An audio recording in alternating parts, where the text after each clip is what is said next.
श्री सत्यनारायण भगवान व्रत कथा प्रथम अध्याय। कलयुग के प्रारंभ में पवित्र तीर्थ स्थल नैमिषारण्य में 88,000 ऋषि एकत्रित हुए।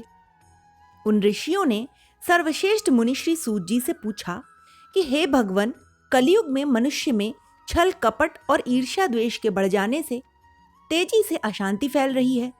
मनुष्य धर्म कर्म को भूलकर असहायों पर अत्याचार करने और धर्म विरुद्ध आचरण करने में लिप्त है, जिससे वह पापों के बोझ से दबता जा रहा है। ऐसी दशा में मनुष्य इन विकारों से बचते हुए सुख शांति से जीवन व्यतीत कर अंत में मोक्ष को कैसे प्राप्त करे? हे भगवन, मनुष्य के कल्याण के लिए ऐसा कोई उपाय बताइए जिससे मनुष्य को पुण्य मिले तथा उसकी सभी मनोकामनाएं भी पूरी हो सकें। शास्त्रों के सर्वश्रेष्ठ विद्वान श्री सूत जी ने कहा कि हे ऋषियों, आपने जगत के कल्याण की बात पूछी है। अब मैं उस श्रेष्ठ व्रत को कहूंगा जिसके प्रभाव से सभी प्राणी जीवन में सुख संपत्ति और समृद्धि पाते हैं, उनकी सारी इच्छाएं पूरी होती हैं। इस व्रत के विषय में एक बार देवर्षि नारद जी के पूछने पर श्री विष्णु भगवान ने उनसे जो कथा कही थी, उसी कथा को मैं कहता हूं, आप सभी ध्यान पूर्वक सुने। एक बार देवर्षि नारद जी मानव के कल्याण की इच्छा से विभिन्न लोकों में घूमते हुए पृथ्वी लोक में पहुंचे। उन्होंने वहां घूमते हुए देखा कि कोई पुरुष बोझा ढो रहा है, कोई भीख मांग रहा है, कोई नेत्रहीन ठोकर खाते हुए जा रहा है। लोगों को कर्मों के अनुसार दुखों से पीड़ित देखकर वे सोचने लगे कि इन प्राणियों के दुख कैसे दूर होंगे। बहुत सोचने पर भी जब उन्हें कोई उपाय न सूझा तो वे विष्णुलोक की ओर चल दिए। नारद जी को देखकर श्री विष्णु भगवान ने मुस्कुराते हुए उनके आने का कारण पूछा। नारद जी ने श्वेत वर्ण और शंख चक्र गदा व पद्म से सुसज्जित 4 भुजाओं वाले श्री विष्णु भगवान से कहा, हे प्रभु, आप सर्वशक्तिमान हैं और सृष्टि का पालन करते हैं। मन और वाणी भी आपके गुणों का वर्णन नहीं कर सकते। आपका न कोई आदि, न मध्य और न ही अंत है। आप सृष्टि के कण कण में विद्यमान हैं और अपने भक्तों के मनोरथ को पूर्ण करने वाले हैं। मैं आपको नमस्कार करता हूं। देवर्षि नारद जी की बातें सुनकर श्री विष्णु भगवान मुस्कुराते हुए बोले, हे मुनिश्रेष्ठ, निसंकोच अपने आने का कारण बताइए। तब नारद जी ने कहा, हे प्रभु, पृथ्वी लोक में मानव अपने अपने कर्मों के अनुसार अनेक प्रकार के दुखों से पीड़ित हो रहे हैं। हे तीनों लोकों के स्वामी, मुझ पर कृपा करते हुए उनका दुख दूर करने का उपाय बताइए। इस पर श्री विष्णु भगवान बोले, हे नारद, अब मैं ऐसा व्रत बता रहा हूं जिसे करने पर विश्व के सभी स्त्री पुरुषों को पापों से मुक्ति मिलेगी, उनकी निर्धनता दूर होगी और वे सुख संपत्ति के साथ आनंद पूर्वक जीवन यापन करेंगे। सारे प्राणियों के कष्टों को नष्ट करने वाला व्रत है श्री सत्यनारायण भगवान का व्रत। श्री सत्यनारायण भगवान के व्रत का पूर्णिमा और संक्रांति के दिन विशेष महत्व है।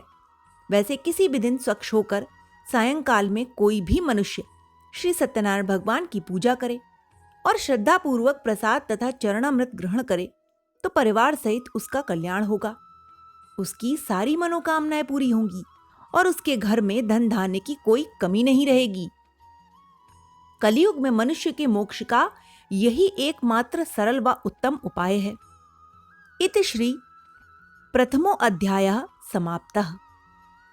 द्वितीय अध्याय। श्री सूत जी ने कहा, हे ऋषि मुनियों, अब मैं आपको उस निर्धन ब्राह्मण की कथा सुना रहा हूं जिसने श्री सत्यनारायण भगवान का सबसे पहले व्रत किया था। इस व्रत को करने से उसके सभी कष्ट दूर हो गए थे। आप सभी उसकी कथा ध्यानपूर्वक सुनिए। प्राचीन काल में काशी नगरी में शतानंद नामक एक निर्धन ब्राह्मण रहता था। भिक्षा मांगकर वह अपना जीवन यापन कर रहा था। भिक्षा नहीं मिलने पर उसे भूखे पेट ही सोना पड़ता। उसकी ऐसी दशा देखकर श्री सत्यनारायण भगवान एक दिन उस ब्राह्मण के समीप एक वृद्ध व्यक्ति के रूप में पहुंचे। उन्होंने उस ब्राह्मण से पूछा, हे विप्र, तुम इस प्रकार कष्ट सहते हुए कैसे जीवन यापन कर रहे हो? तब यह सुनकर ब्राह्मण बोला, हे मित्र, मैं बहुत गरीब ब्राह्मण हूं। आय का कोई साधन न होने से भिक्षा मांगकर किसी प्रकार अपना जीवन यापन कर रहा हूं। यदि आप मेरी निर्धनता को दूर करने का उपाय जानते हो तो कृपा करके बताएं। तब वृद्ध व्यक्ति ने कहा, हे मित्र, श्री सत्यनारायण भगवान की पूजा करने, उनका व्रत करने, व्रत कथा सुनने और प्रसाद ग्रहण करने से तुम्हारी गरीबी अवश्य ही दूर होगी और तुम्हारी सारी मनोकामनाएं पूरी होंगी। ब्राह्मण को व्रत का विधि विधान बताकर वृद्ध व्यक्ति रूपी श्री सत्यनारायण भगवान वहां से चले गए। निर्धन ब्राह्मण ने वृद्ध व्यक्ति द्वारा बताए गए व्रत को करने का निश्चय किया। प्रातःकाल उठकर श्री सत्यनारायण भगवान का व्रत रखने का निश्चय कर वह ब्राह्मण भिक्षा मांगने के लिए गया। उस दिन उसे भिक्षा में बहुत सा धन मिला। घर लौटकर उसने अपने आसपास के लोगों के साथ श्री सत्यनारायण भगवान की पूजा की और उन्हें व्रत कथा सुनाई। फिर सभी को प्रसाद देकर स्वयं भी ग्रहण किया। कुछ ही दिनों में उस ब्राह्मण की गरीबी दूर हो गई। उसके घर में धन धान्य की वर्षा होने लगी। अब वह ब्राह्मण हर माह श्री सत्यनारायण भगवान का व्रत करने लगा। हे श्रेष्ठ मुनियों, श्री सत्यनारायण भगवान का व्रत और पूजन करने से उस निर्धन ब्राह्मण के सभी कष्ट दूर हो गए। उस ब्राह्मण से श्री सत्यनारायण भगवान की व्रत कथा सुनकर अन्य व्यक्ति भी उनका व्रत करते हुए पूजा करने लगे। अब मैं आपको उन व्यक्तियों की भी कथा सुनाता हूं जिनके कष्ट यह व्रत करने से दूर हुए। धन संपदा से संपन्न उस ब्राह्मण ने जब अगले माह श्री सत्यनारायण भगवान का व्रत किया तो उसमें बहुत से बंधु बांधव और मित्र सम्मिलित हुए। उसी समय एक वृद्ध लकड़हारा वहां से गुजरा। बहुत तेज प्यास लगने के कारण वह जल पीने की इच्छा से लकड़ियों के गट्ठर को जमीन पर रखकर घर के आंगन में गया। वहां ब्राह्मण को व्रत करते देखकर उसने ब्राह्मण से पूछा, आप किसकी पूजा कर रहे हैं? इस व्रत को करने से क्या लाभ होता है? कृपा करके मुझे बताइए। तब ब्राह्मण ने कहा, मैं अपने बंधु बांधवों के साथ श्री सत्यनारायण भगवान का व्रत और पूजन कर रहा हूं। श्री सत्यनारायण भगवान की कृपा से ही मेरी निर्धनता दूर हुई है और मेरे घर में धन धान्य के भंडार भरे हैं। ब्राह्मण से इस व्रत के विषय में जानकर वृद्ध लकड़हारा बहुत प्रसन्न हुआ और भगवान का प्रसाद लेकर चला गया। चलते हुए लकड़हारे ने सोचा कि आज इन लकड़ियों को बेचने पर जो धन मिलेगा उस धन से मैं श्री सत्यनारायण भगवान की पूजा करूंगा। ऐसा विचार करने के कारण उस दिन उसे लकड़ियों के पहले से भी अधिक रुपए मिले। उसने उन रुपयों से केले की फली, घी, दूध, दही, गेहूं का आटा, शक्कर आदि सामग्री ली और घर लौटकर उसने अपने परिवारजनों के साथ श्री सत्यनारायण भगवान का व्रत और पूजन किया। श्री सत्यनारायण भगवान की पूजा करने और व्रत कथा सुनने के उपरांत प्रसाद बांटकर उसने स्वयं भी ग्रहण किया। इससे लकड़हारे के घर में धन धान्य की वर्षा होने लगी। श्री सत्यनारायण भगवान की पूजा करते हुए लकड़हारा आनंद पूर्वक जीवन बिताकर अंत में वैकुंठ धाम गया। इति श्री द्वितीय अध्याय समाप्तः। तृतीय अध्याय। श्री सूत जी ने कहा, हे श्रेष्ठ ऋषि मुनियों, अब मैं आगे की कथा सुनाता हूं। प्राचीन काल में कनकपुर में उल्कामुख नामक एक बुद्धिमान राजा था। राजा सत्यवादी और जितेंद्रिय था। वह प्रतिदिन मंदिर जाकर श्री सत्यनारायण भगवान की पूजा करता और निर्धनों को अन्न वस्त्र आदि देकर उनके कष्ट दूर करता था। उसकी पत्नी सुभद्रा बहुत सुशीला और सती साध्वी थी। वे दोनों हर माह श्री सत्यनारायण भगवान का व्रत करते थे। एक बार वे दोनों बहुत से अन्य लोगों के साथ भद्रशिला नदी के किनारे श्री सत्यनारायण भगवान की पूजा कर रहे थे। तभी वहां एक बड़ी नौका आकर रुकी। उस नौका में एक व्यापारी काफी धन कमाकर अपने नगर को लौट रहा था। नौका से उतरकर वह व्यापारी राजा के समीप पहुंचा। राजा को पूजा करते हुए देखकर उसने पूछा, हे राजन, आप किसकी पूजा कर रहे हैं? इस पूजा से क्या फल मिलता है? तब राजा ने उस व्यापारी से कहा कि मैं अपनी प्रजा के साथ श्री सत्यनारायण भगवान की पूजा कर रहा हूं। इस पूजन और व्रत के प्रभाव से मेरे राज्य की सारी प्रजा सुखी रहती है। यह कथन सुनकर व्यापारी ने कहा, हे राजन, मैं भी श्री सत्यनारायण भगवान का व्रत करना चाहता हूं। कृपया मुझे इसकी विधि बताएं। राजा ने व्यापारी को पूरी विधि बताई। फिर राजा ने व्रत कथा सुनाकर अन्य लोगों के साथ व्यापारी को भी प्रसाद दिया और स्वयं भी ग्रहण किया। वह व्यापारी फिर अपने नगर लौट गया। व्यापारी ने घर पहुंचकर अपनी पत्नी लीलावती से कहा, हमारे कोई संतान नहीं है। यदि श्री सत्यनारायण भगवान की अनुकंपा से हमारे कोई संतान हुई तो मैं उनका व्रत अवश्य करूंगा। व्यापारी के ऐसा निश्चय करने के कुछ समय बाद लीलावती गर्भवती हुई और 10वें माह में उसने एक सुंदर लड़की को जन्म दिया। व्यापारी ने पुत्री के जन्म पर बहुत खुशियां मनाई, लेकिन व्रत नहीं किया। लीलावती के याद दिलाने पर वह बोला कि अभी मैं व्यापार में बहुत व्यस्त हूं। जब मैं इसका विवाह करूंगा तब श्री सत्यनारायण भगवान का व्रत अवश्य करूंगा। यह सुनकर लीलावती चुप रह गई। व्यापारी की पुत्री कलावती शुक्ल पक्ष के चंद्रमा की भांति तेजी से बढ़ने लगी। शीघ्र ही 16 वर्ष बीत गए। एक दिन व्यापारी ने अपनी बेटी को सहेलियों के साथ उपवन में घूमते हुए देखा तो उसे उसके विवाह की चिंता होने लगी। उसने कलावती के लिए सुयोग्य वर ढूंढने अपने सेवकों को भेजा।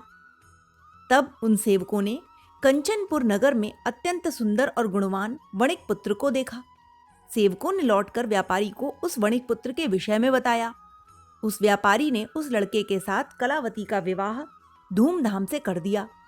कलावती का विवाह भी हो गया, लेकिन व्यापारी ने फिर भी व्रत नहीं किया। लीलावती ने जब अपने पति को याद दिलाया तो उस व्यापारी ने कहा कि लीलावती, अभी तो मैं अपने दामाद के साथ व्यापार को जा रहा हूं। व्यापार से लौटकर श्री सत्यनारायण भगवान का व्रत और पूजन जरूर करूंगा। यह कहकर व्यापारी कई नौकाओं में सामान भरकर अपने दामाद और सेवकों के साथ व्यापार के लिए चला गया। उस व्यापारी के बार बार व्रत का निश्चय करने और फिर व्रत न करने से श्री सत्यनारायण भगवान क्रोधित हो गए। व्यापारी अपने दामाद के साथ रत्नसारपुर नामक नगर में पहुंचकर व्यापार करने लगा। श्री सत्यनारायण भगवान की माया से कुछ चोर राजा के महल में चोरी करके भाग रहे थे।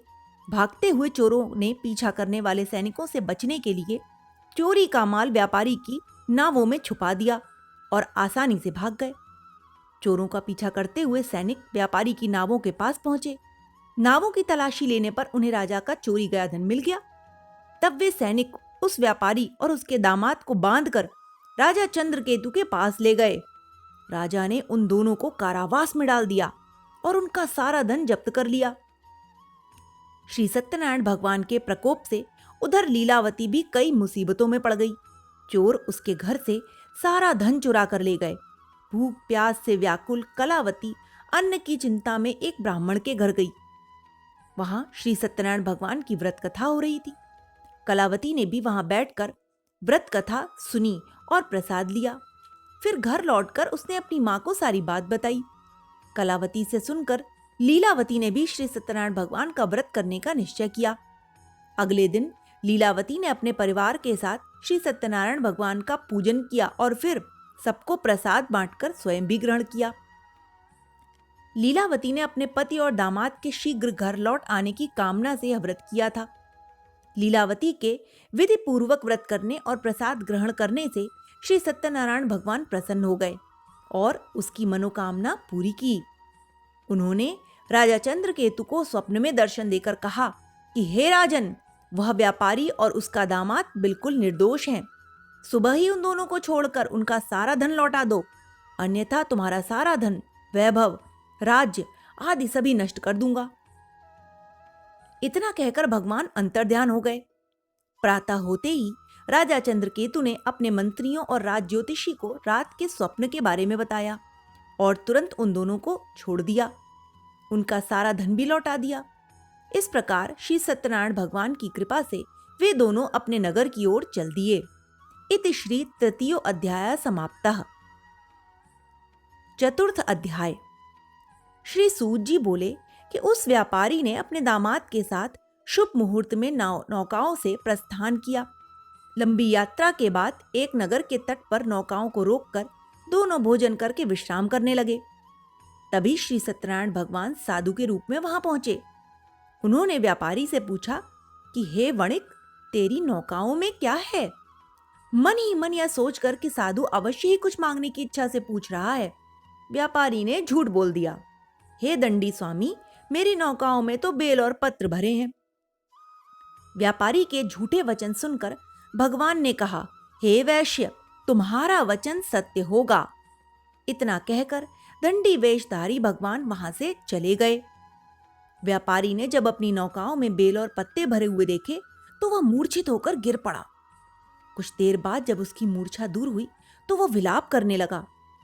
तब उसके दामाद ने कहा कि यह उस दंडी स्वामी के श्राप की वजह से हुआ है, अतः हमें उनकी शरण में जाना चाहिए, वही हमें इस विपत्ति से छुटकारा दिलाएंगे। दामाद के वचन सुनकर वह व्यापारी उस दंडी साधु को खोजने लगा। थोड़ी दूर ढूंढने पर उसे एक वृक्ष के नीचे दंडी साधु मिल गए। उस व्यापारी ने उस साधु के चरणों में गिरकर क्षमा मांगी।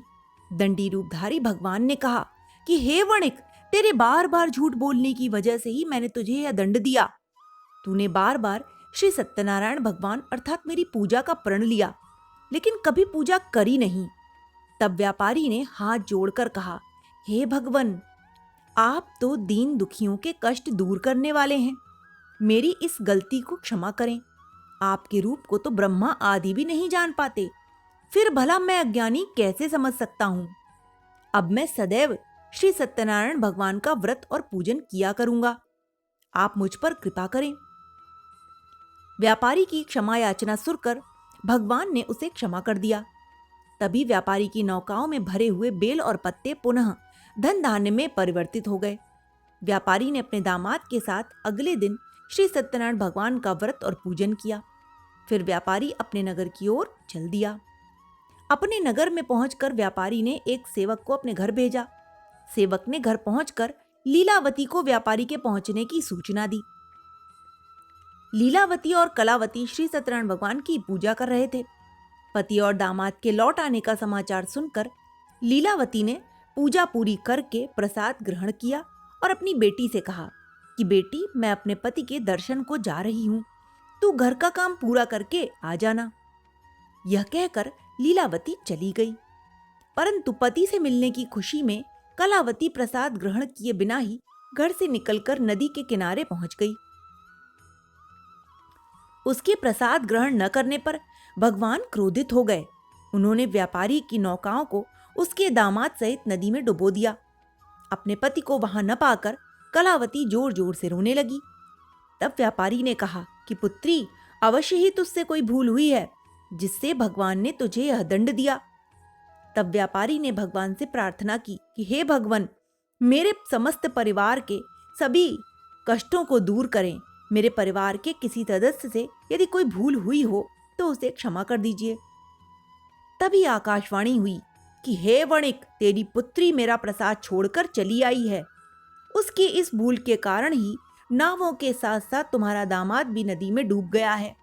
यदि अभी तेरी पुत्री प्रसाद ग्रहण करके वापस आए तो ही उसे पति के दर्शन होंगे और डूबी हुई नौकाएं भी जल के ऊपर आ जाएंगी। यह सुनकर कलावती वापस गई और श्रद्धापूर्वक प्रसाद ग्रहण करके वापस आई। कलावती के प्रसाद ग्रहण करके लौटते ही नौकाएं जल के ऊपर आ गईं। व्यापारी का दामाद भी सुरक्षित नदी से बाहर निकल आया। घर लौटकर व्यापारी ने अपने परिवार और बंधु बांधवों के साथ श्री सत्यनारायण भगवान की पूजा की और सबको प्रसाद बांटकर स्वयं भी ग्रहण किया। भगवान का विधिवत पूजन करने से उस व्यापारी का घर धन धान्य से भरपूर हो गया। उसकी सारी मनोकामनाएं पूरी हुई और वह सुखपूर्वक जीवन यापन करता हुआ अंत में वैकुंठ धाम को चला गया। इति श्री चतुर्थो अध्यायः समाप्तः। पंचम अध्याय। श्री सूत जी बोले, हे ऋषि मुनियों, मैं एक अन्य कथा भी सुनाता हूँ। कौशलपुर में तुंगध्वज नाम का एक राजा था। उसकी प्रजा सुखपूर्वक रह रही थी, लेकिन एक बार उसने भी श्री सत्यनारायण भगवान का प्रसाद ग्रहण नहीं किया, जिससे उसे बहुत दुख झेलने पड़े। एक दिन राजा तुंगध्वज जंगल में हिंसक जानवरों का शिकार करने गया। शिकार के पीछे तेजी से घोड़ा दौड़ाते हुए वह अपने सैनिकों से अलग हो गया। शिकार की दौड़ धूप से वह थक गया था। कुछ देर विश्राम करने के लिए वह एक बड़े वृक्ष के नीचे बैठ गया। समीप ही कुछ ग्वाले श्री सत्यनारायण भगवान का पूजन कर रहे थे। राजा उनके पास से गुजरा, लेकिन उसने भगवान को नमस्कार नहीं किया। ग्वालों ने पूजा करके राजा को प्रसाद दिया तो उसने उनको छोटे लोग समझकर वह प्रसाद ग्रहण नहीं किया और घोड़े पर सवार होकर अपने नगर की ओर चला गया। महल के पास पहुंचते ही राजा बुरी तरह चौंक गया। महल में आग लग गई थी। जल्दी पूरा महल जलकर राख हो गया। उसकी पत्नी, पुत्र, पुत्री आदि सभी जल गए। तब राज ज्योतिषी ने राजा से कहा कि महाराज, आपसे अवश्य ही कोई भूल हुई है। अगर आप उस भूल का प्रायश्चित कर लेंगे तो सब कुछ पहले की तरह हो जाएगा। राजा को तुरंत अपनी भूल ध्यान आ गई। फिर मंदिर में जाकर राजा ने श्री सत्यनारायण भगवान से क्षमा मांगी और उनकी पूजा की। पूजा के बाद प्रसाद ग्रहण करने पर भगवान की कृपा से राजा का महल पहले की तरह हो गया। महल में रानी, पुत्र, पुत्री आदि भी सकुशल मिल गए। फिर राजा दीर्घकाल तक श्री सत्यनारायण भगवान की पूजा करता रहा। जीवन के सभी सुखों को भोग कर अंत में राजा तुंगध्वज वैकुंठ धाम को चला गया। इस प्रकार जो व्यक्ति श्री सत्यनारायण भगवान का व्रत और पूजन करता है, उसके सारे दुख व चिंताएं दूर हो जाते हैं। उसके घर में धन धान्य के भंडार भरे रहते हैं और उसकी सारी मनोकामनाएं भी पूरी होती हैं। अंत में मनुष्य सीधे वैकुंठ धाम को जाता है। श्री सूत जी ने कुछ क्षण रुककर कहा, हे श्रेष्ठ मुनियों, पूर्व जन्म में जिन लोगों ने श्री सत्यनारायण भगवान का व्रत किया, उन्हें अगले जन्म में भी सुख मिले।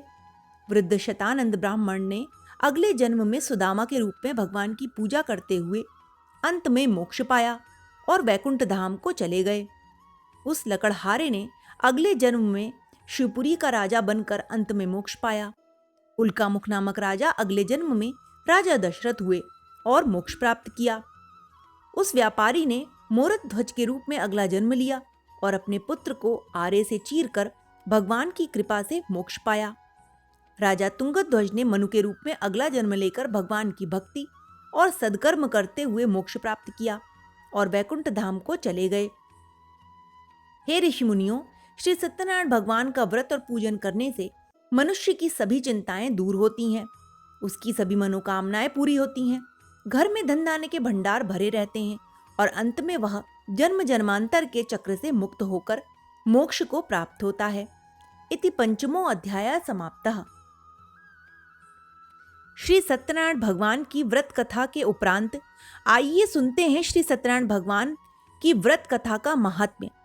आज के समय में लालच, बेईमानी, लूटपाट, छल कपट, झूठ बोलना, अनैतिक कार्यों से धन कमाना जैसे पापाचार दिनों दिन बढ़ते ही जा रहे हैं।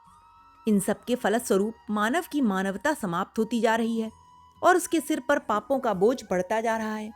लोगों के मन से शांति खत्म होती जा रही है और घर घर में क्लेश होने लगा है। ऐसे में इन समस्त विकृतियों से मुक्त होने के लिए और सुख शांति प्राप्त करने के लिए श्री सत्यनारायण भगवान का व्रत करना चाहिए। वस्तुतः श्री सत्यनारायण भगवान का व्रत करने और व्रत कथा पढ़कर प्रसाद ग्रहण करने से समस्त पापों का नाश होता है, घर में सुख शांति विराजमान होती है और व्रत करने वाले सभी व्यक्तियों की समस्त मनोकामनाएं भी पूरी होती हैं। श्री सत्यनारायण भगवान की व्रत कथा करने से प्राणी इस लोक में समस्त सुख भोग कर अंत में मोक्ष को प्राप्त करता है और जन्म मरण के बंधन से छूट जाता है। सत्यनारायण का अर्थ है सत्य का आचरण।